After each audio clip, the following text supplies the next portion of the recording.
Dengan kata lain bahwa setiap insan KPK dan Dewas menjadi role model hukum lainnya. Mungkin juga bagi masyarakat secara keseluruhan. Nah, pertanyaan saya, bagaimana Bapak memastikan bahwa Dewas dan pimpinan KPK melaksanakan program pendidikan dan latihan yang menghasilkan etika dan moral yang kuat dan mendalam. Setiap insan memiliki nilai untuk menolak korupsi dan meningkatkan kualitas kejujuran dan akuntabilitas. Sekian, terima kasih.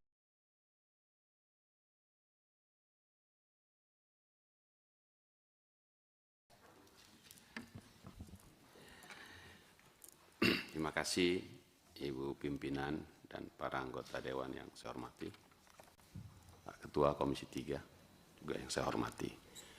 Pak Hamdi, saya membaca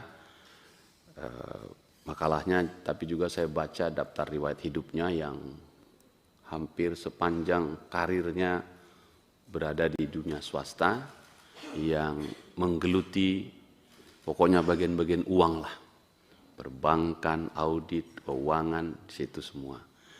Dan ini penting karena tugas pimpinan KPK adalah menjaga supaya APBN, APBD kita tidak bocor. Tapi tidak boleh dia melanggar rambu-rambunya.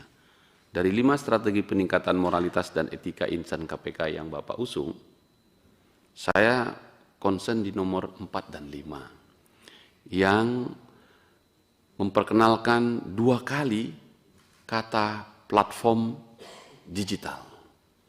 Saya coba baca-baca peraturan Dewas tentang etika dan kode perilaku itu, belum menyentuh platform digital ini. Dan platform digital ini adalah suatu teknologi yang nyata, yang terus bergerak melompat-lompat bahkan. Tidak lagi mengikuti tangga demi tangga, seperti naik ke dalam rumah, tapi ini melompat-lompat. Bisa hari ini platform digital A yang kita pakai, tapi mungkin 3 bulan lagi sudah harus berubah dan seolah-olah tak berjejak yang ini lagi dan seterusnya. Tapi ini penting, platform digital. Plus kata platform digital, kata kunci di sini real time. Yang juga di peraturan Dewas dan kode perilaku itu, saya belum melihat spirit real time itu. Sehingga Pak Hamdi mengusung ini gitu. Nah, tugas Dewas kan mengawasi. Gitu. Saya mau kasih gambaran. Seperti timnas kita kemarin main di GBK. Ini kebetulan Pak Ketua kita lagi euforia dan happy-happynya kami ini menang 2-0 ini. Dan itu jelas garis batasnya. Stadion, anggaplah itu aktivitas KPK itu. Ditonton hampir 80.000 penonton langsung. Dan pasti jutaan penonton dari rumah lewat televisi. Semua penonton hari ini tak lagi menggunakan mulut dan matanya, tapi menggunakan media digital yang dipegangnya, gadget itu. Dia lebih canggih melihat seluruh pelanggaran yang ada di dalam lapangan. Sementara sang wasit terbatas pandangannya, terbatas gerakannya. Kalau saya bayangkan wasit itu adalah Dewas, ia punya keterbatasan.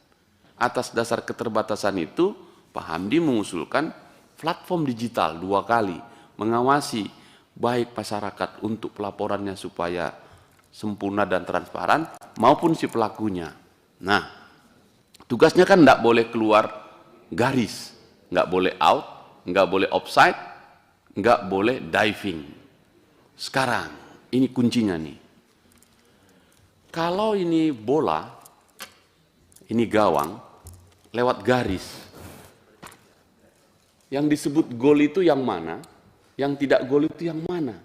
Poin saya, akan ada sangat tipis pelanggaran etik dan perilaku yang Anda awasi, antara sudah lewat garis atau belum. Dalam sepak bola, disebut gol bila bola betul-betul telah melewati batas garis. Jika masih ada 1/20 bola masih di atas garis, ia belum gol. Meski seluruh perasaan masyarakat, wasitnya curang, sudah gol itu. Belum Pak, dikit lagi. Ah udahlah, kan dikit laginya itu. Lebih banyak bolanya melintasi garis dari tidak. Di situ dibutuhkan wasit yang jeli untuk memutus ini. 3 sanksinya. Peringatan saja, kartu kuning, kartu merah. Itulah sanksi tadi yang mau dilepaskan. Peniup peluit harus melepaskan itu. Nah, masalahnya adalah, sekali lagi, wasit punya keterbatasan. Bisa putusannya itu 100% benar karena di depan matanya handsball. Tapi bisa 100% salah karena dia masih lihat bola ke sana, pukul-pukulan di belakangnya. Itulah Metarazzi lawan Zidane di Piala Dunia. Dan satu lagi 50-50. Bola skrimmit di depan gawang, naik ke atas, seluruhnya melompat. Bola masuk ke gawang, bingung dia yang mana. Saya membayangkan Dewas dalam posisi seperti itu. Dan karena itulah FIFA mengusulkan namanya VAR, Video Assistant Referee. Pertanyaan saya kepada Pak Hamdi, pasti suka bola ya. Apakah Anda setuju dengan VAR yang disebut platform digital 2 kali Bapak sebut, real time juga, dan jika itu betul Anda terpilih jadi Dewas, di mana Anda buatkan platform digital itu yang real time dan VAR dalam menjalankan tugasmu mengawasi insan KPK itu? Agak melambung pagi-pagi ini, mumpung masih semangat kita, timnas kita menang pimpinan. Terima kasih.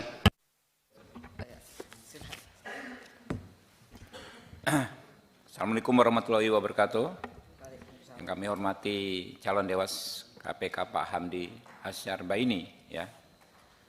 Kalau saya melihat Pak ya, dan berharap Dewas ini tidak terjebak pada hal yang kecil-kecil saja.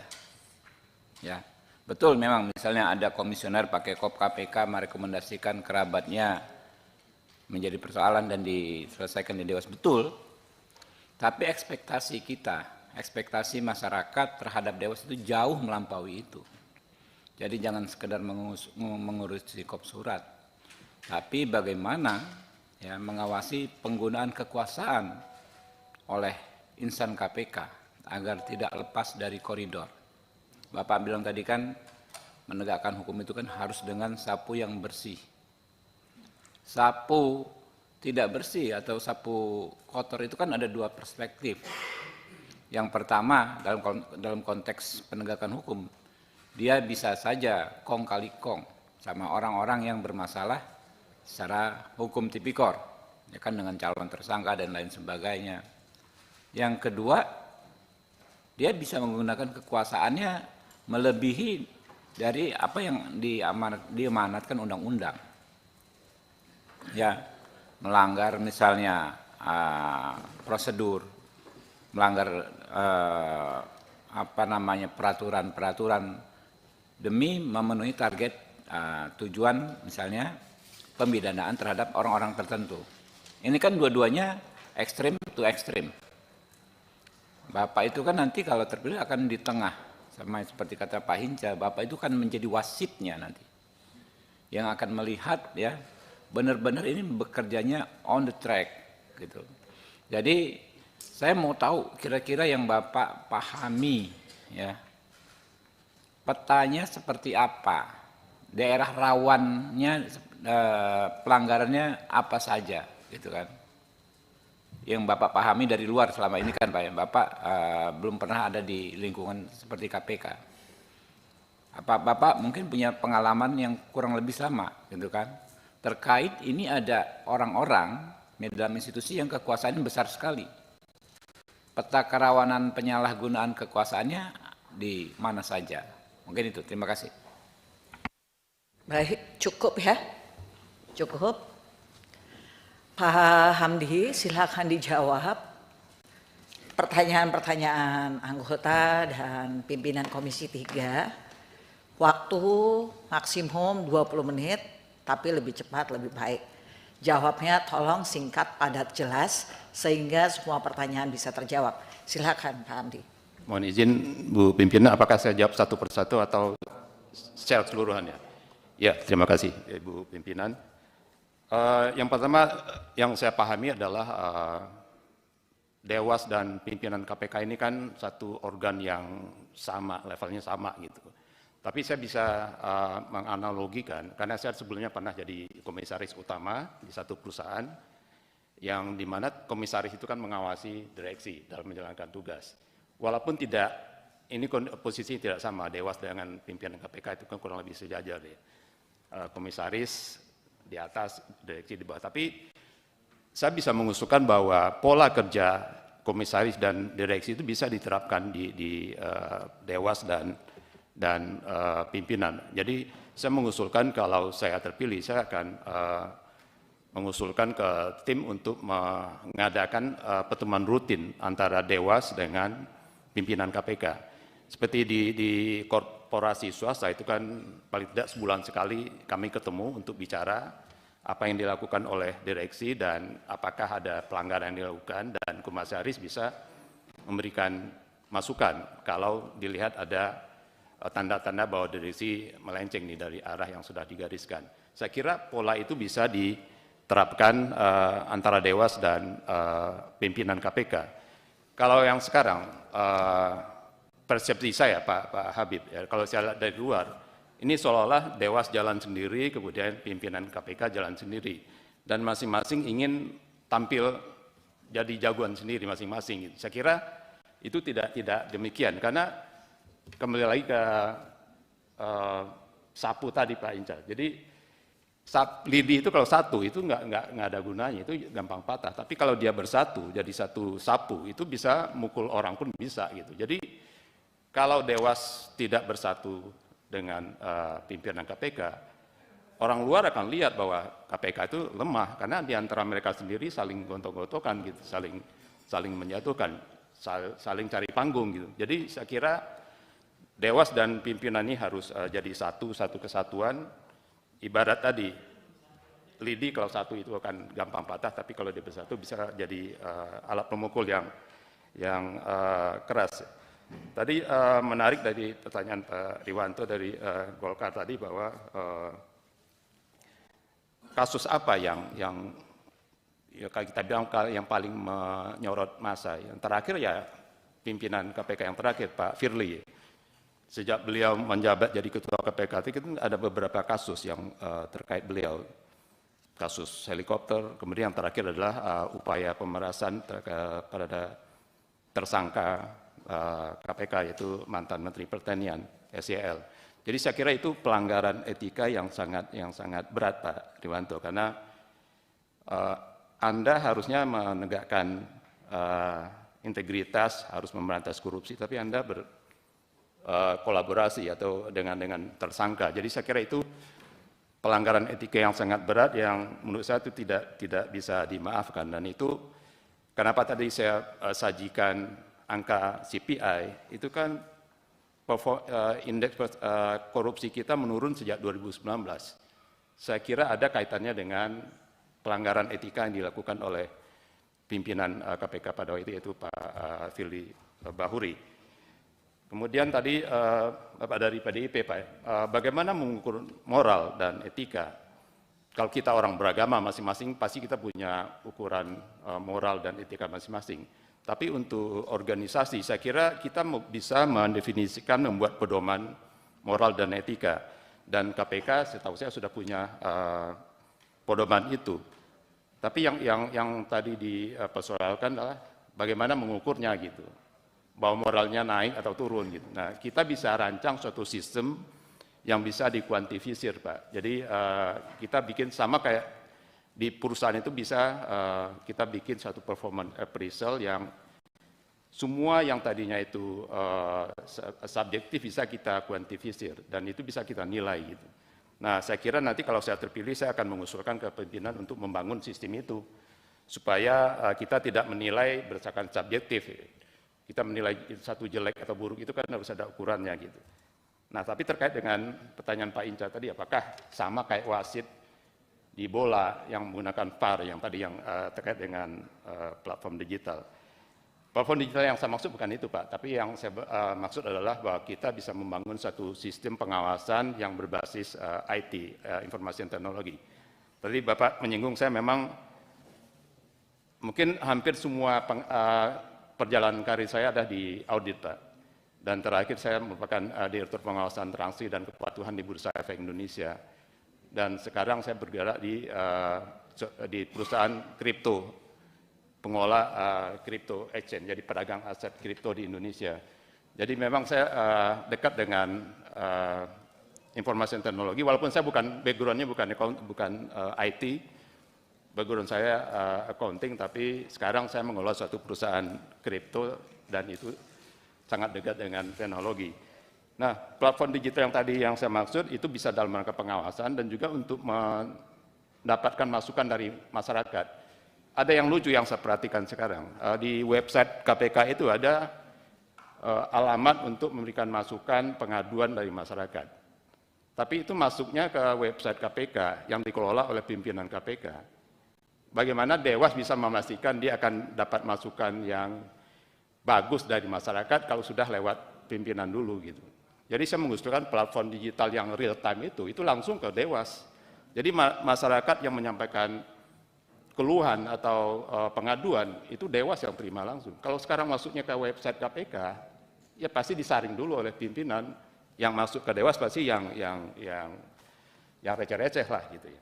Jadi saya kira itu platform digital yang sama itu tadi Pak Inca. Saya akan bangun itu, mengusulkan ke pimpinan untuk membangun sistem pengaduan dari masyarakat yang langsung bisa diakses oleh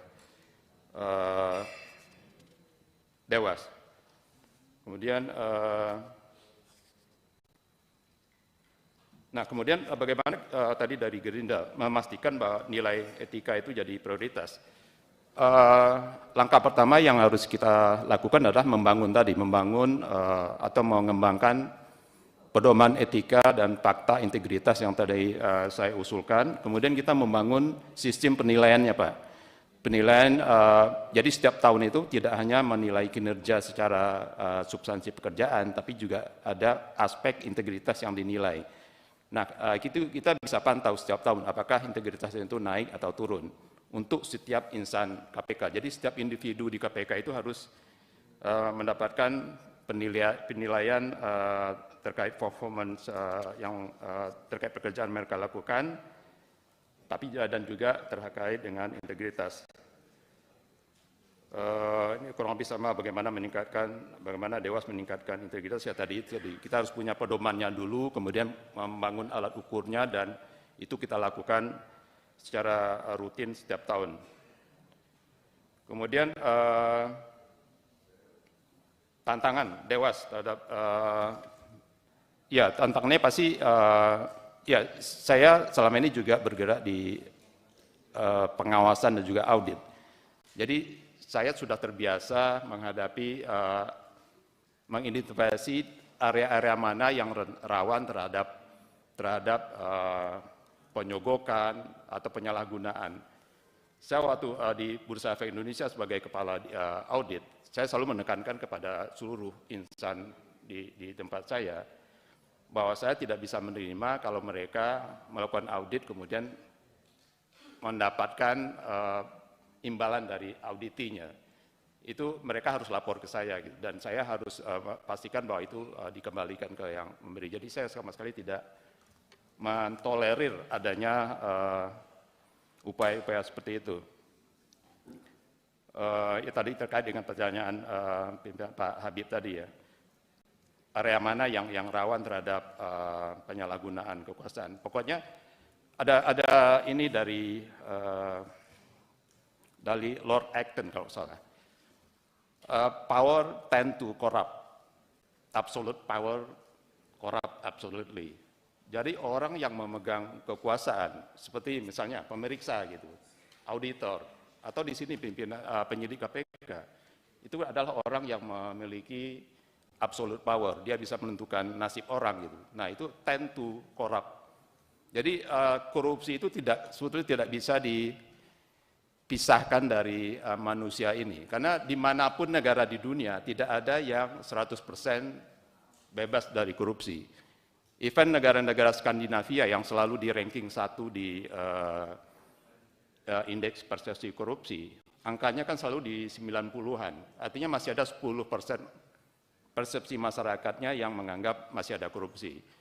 Kalau kita memang jauh sekali, kita angka 34, artinya 66% penduduk Indonesia menganggap Indonesia ini sangat rentan terhadap korupsi. Jadi tadi pertanyaan Pak Habib, ranah mana yang cenderung rawan terhadap penyalahgunaan atau pelanggaran integritas itu tadi. Ya, kalau di KPK tentu saja penyidik, semacam nggak usah jauh-jauh. Kasus terakhir kan di penjara pun itu rawan terhadap penyegokan, karena memang mereka punya kekuasaan. Terpidananya itu orang yang lemah, jadi untuk itu yang mengatur adalah orang yang punya kekuasaan. Jadi ungkapan Lord Acton tadi bahwa power tend to corrupt, absolute power corrupt absolutely, itu terbukti. Jadi tidak ada negara yang bebas terhadap korupsi, dan kita harus lakukan upaya untuk meminimais kemungkinan terjadinya korupsi tersebut.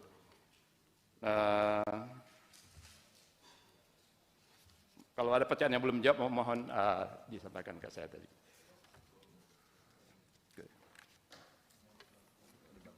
Ya, baik. Sesi tanya jawab telah selesai. Selanjutnya kami meminta kepada calon Dewas untuk menandatangani fakta surat pernyataan yang telah kami persiapkan. Terima kasih, Bu Pimpinan. Dengan selesainya sesi tanya jawab dan ditandatanganinya surat pernyataan, Komisi 3 DPR RI mengucapkan terima kasih kepada calon Dewas atas kehadirannya pada hari ini.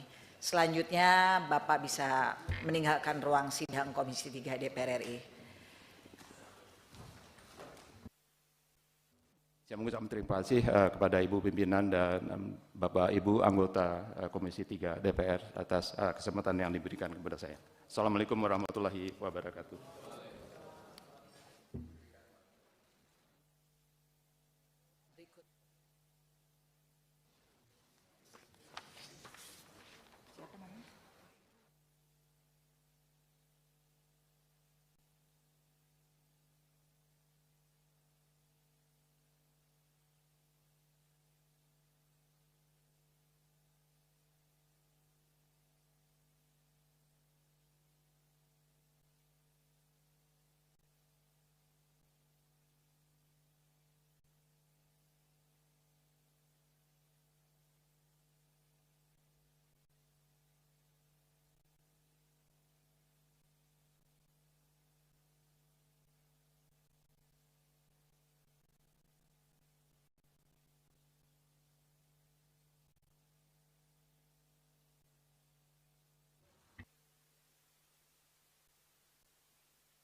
Baik, Assalamualaikum warahmatullahi wabarakatuh. Salam sejahtera bagi kita semua.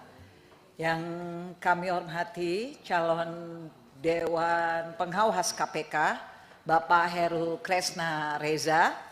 Perkenankan kami membuka rapat konsultasi dan pendalaman calon Dewas, dan rapat dinyatakan terbuka untuk umum. Untuk mempersingkat waktu, Bapak mempunyai waktu selama 60 menit, Pak. 10 menit untuk memaparkan makalah Bapak, lalu diadakan tanya jawab pendalaman dari anggota Komisi 3, dan Bapak nanti diberikan waktu untuk menjawab pertanyaan-pertanyaan daripada anggota Komisi 3. Silakan Pak, 10 menit pertama.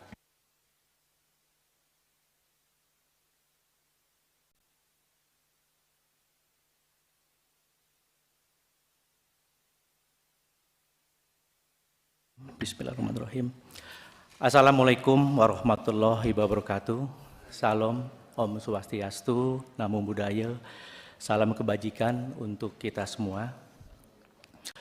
Yang saya hormati pimpinan dan seluruh anggota Komisi 3 DPR RI yang hadir pada acara konsultasi dan pendalaman calon Dewan Pengawas KPK masa jabatan 2024-2029 pada hari ini.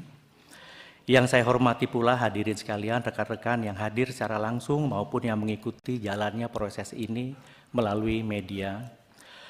Pertama-tama saya panjatkan saya untuk berada di sini, izin memperkenalkan nama saya Heru Kresnareza yang akan memaparkan sebuah topik yakni menumbuhkan kesadaran etika dan moral dalam pelaksanaan tugas dan kewenangan KPK. Lanjut.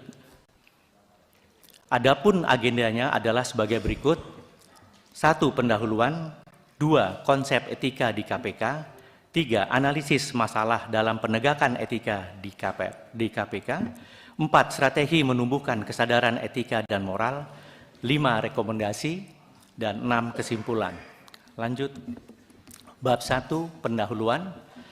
Etika dan moral adalah landasan pilar utama bagi KPK yang berkomitmen menjaga kepercayaan publik yang setiap langkahnya mencerminkan integritas, keadilan, dan transparansi.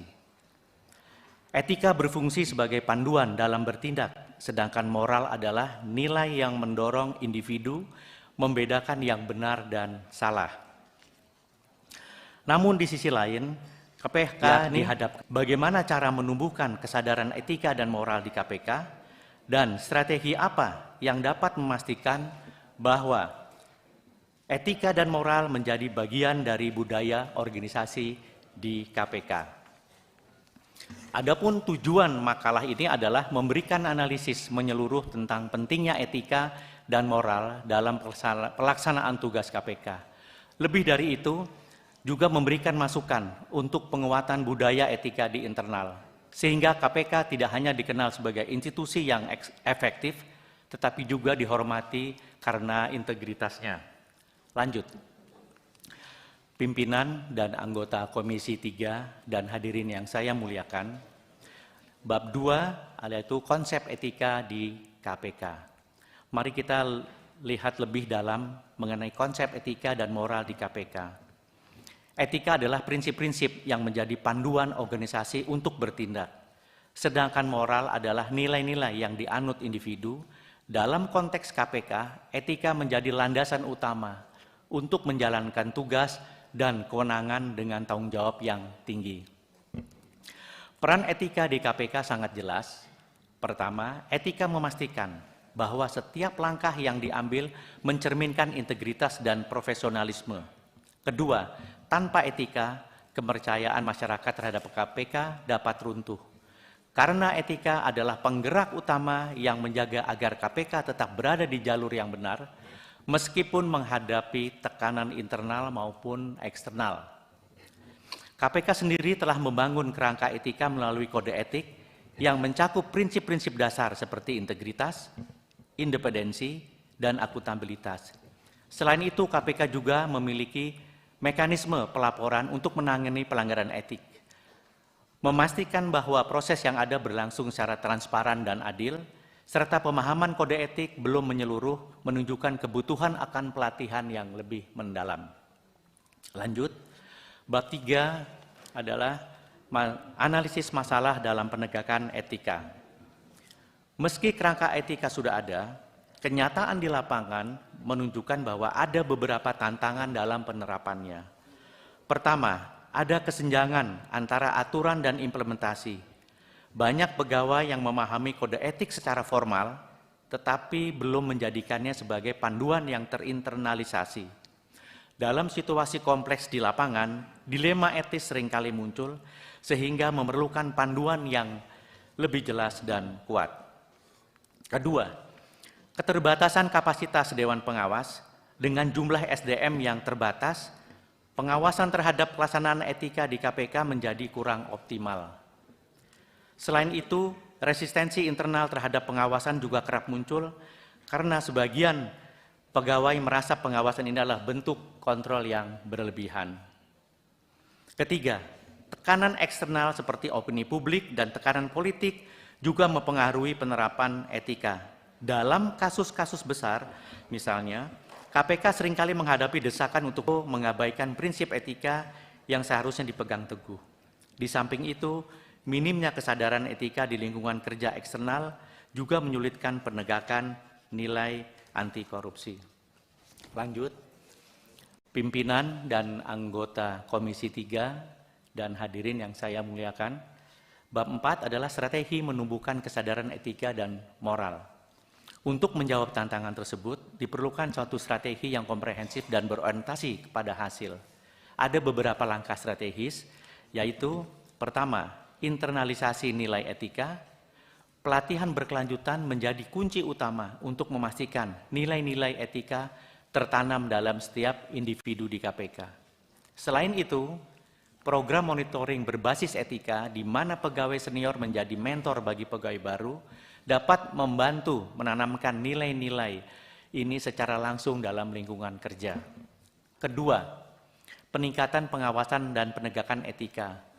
Peran Dewan Pengawas harus diperkuat, baik dari sisi SDM maupun kompetensinya.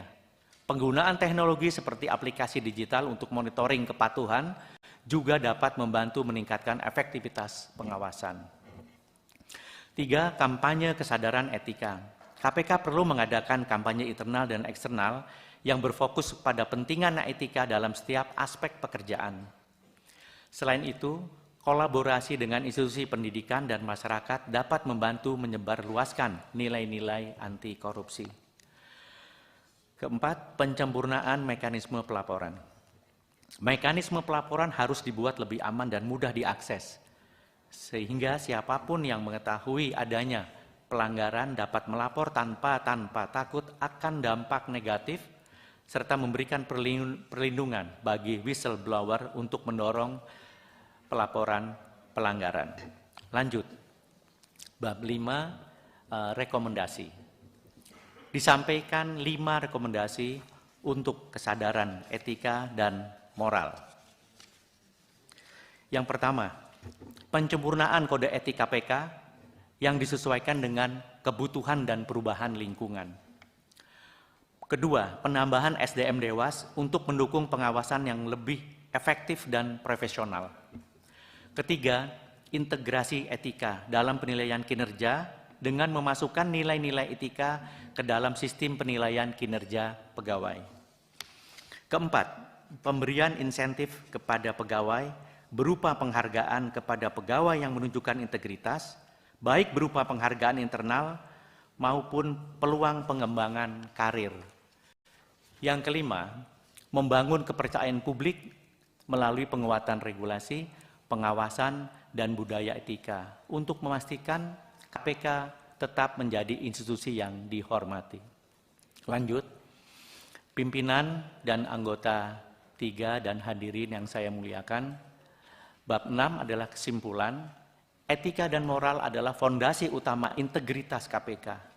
Dengan etika yang terinternalisasi sebagai budaya organisasi, KPK dapat terus menjaga kredibilitas di mata masyarakat. Harapan saya, KPK dapat menjadi contoh atau leading by example, institusi penegak hukum yang tidak hanya efektif memberantas korupsi, tetapi juga dihormati karena integritas dan profesionalismenya. Serta nilai etika ini diharapkan menjadi inspirasi. Komisi 3, kita sudah mendengarkan pemaparan dari Pak Heru. Selanjutnya kita akan melakukan pendalaman. Seperti biasa kita buat satu putaran dulu, dimulai dari PDIP ya. PDIP silakan.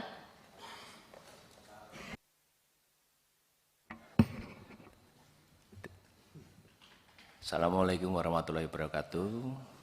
Terima kasih pimpinan dan juga seluruh yang saya hormati teman-teman Komisi 3. Perkenalkan, nama saya Pulo Agustanto dari fraksi PDI Perjuangan.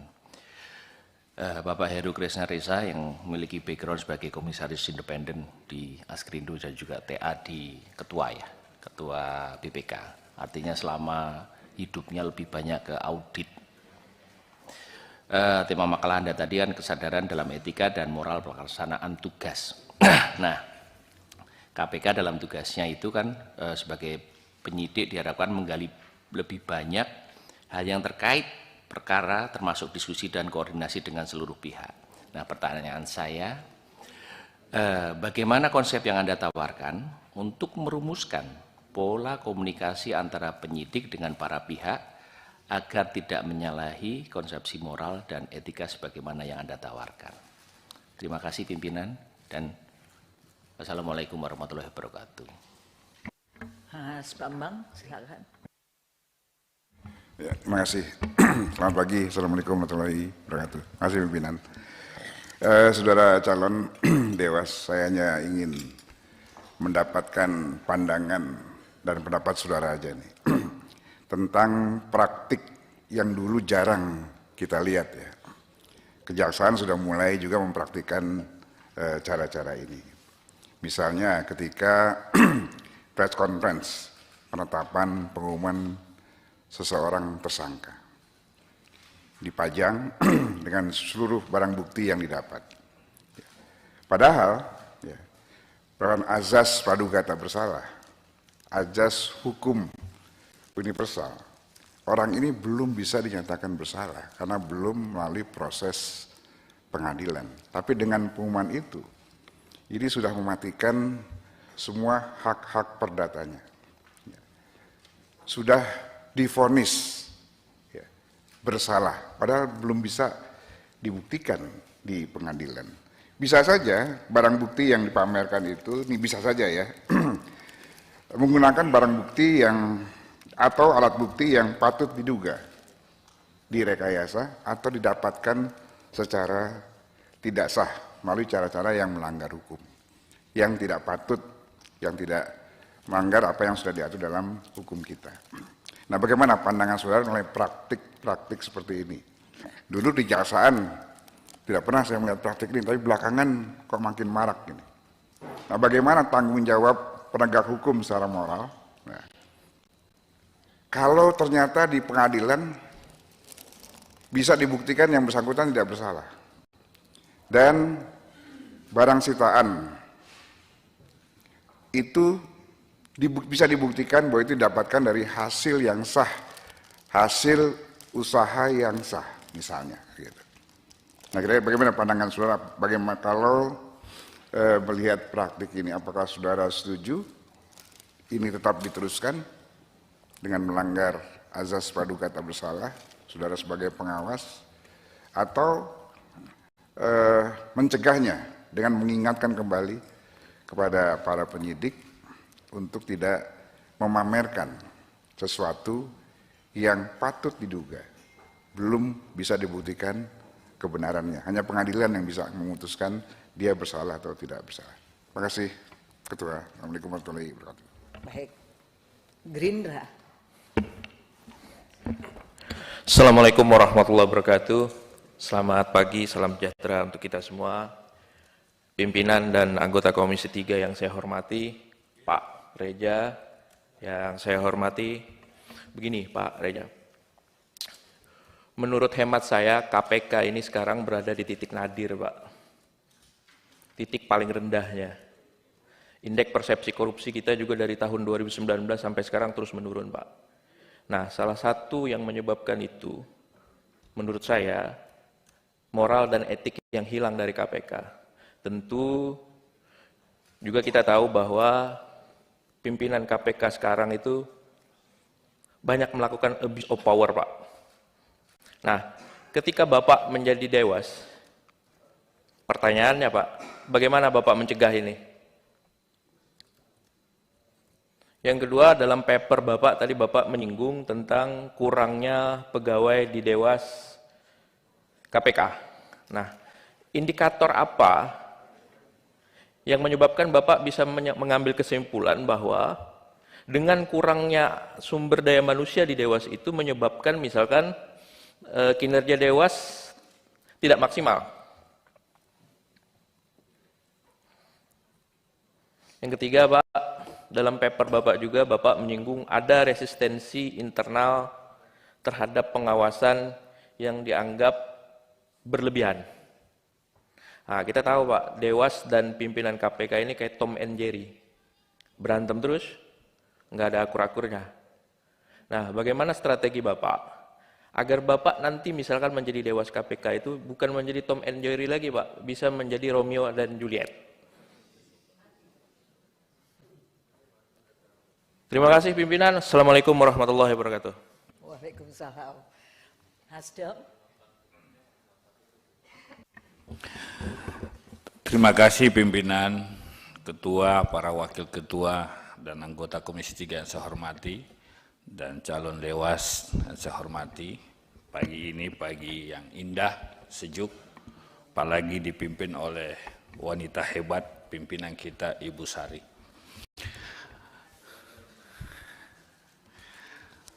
Pak calon dewas, Pak Kresna, seringkali ribut-ribut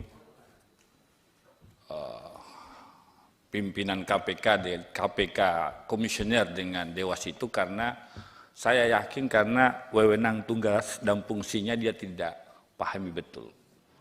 Komisioner KPK kadang-kadang mau bertindak sebagai dewas atau sebaliknya, dewas mau bertindak sebagai komisioner. Akhirnya ribut. Seringkali seperti itu yang terjadi.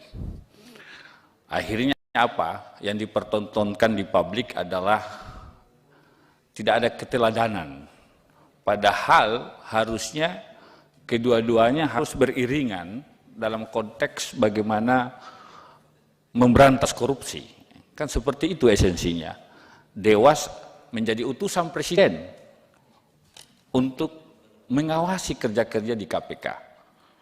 Dan ini yang harus dipertanggungjawabkan ke publik.